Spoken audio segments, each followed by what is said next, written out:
Hi guys, you're welcome back to my channel. If today is the first time here, please don't forget to subscribe to my YouTube channel. Give this video a very big thumbs up if it is helpful. As for my old subscribers, thank you so much for your support. So guys, in today's video I'll be showing you how you can make this latest African trading hairstyle. So if you want to know how I achieve this hair, please stay tuned and don't go away. So guys, it depends on the length you want the trading to be. So I wanted my own to be short but not too short. You will have the shorter one, we'll have this length, and the longer one. So I wanted it to be this length. So first, I'm using two colors for this tutorial. I use gold and black. This is baby wool. That is what I use for this tutorial.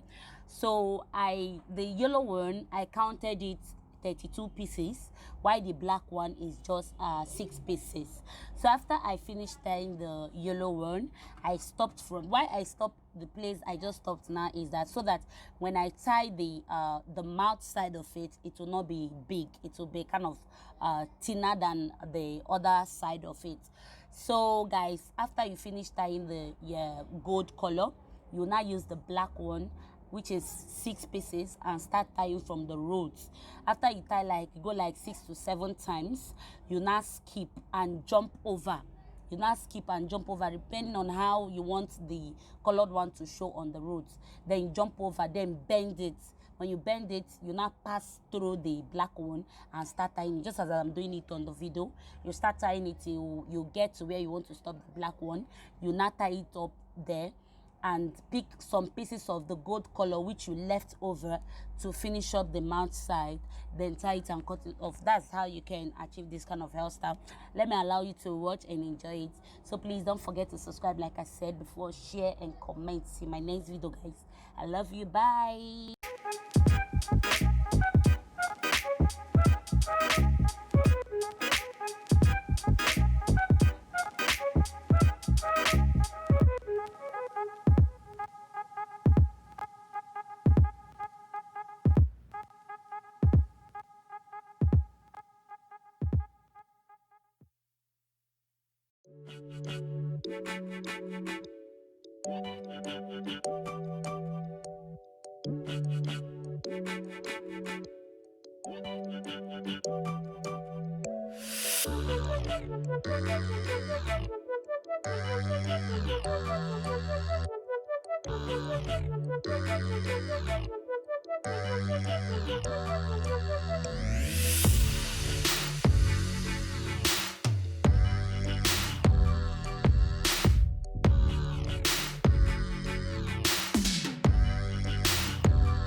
What we do here is go back, back, back, back, back, back, back, back.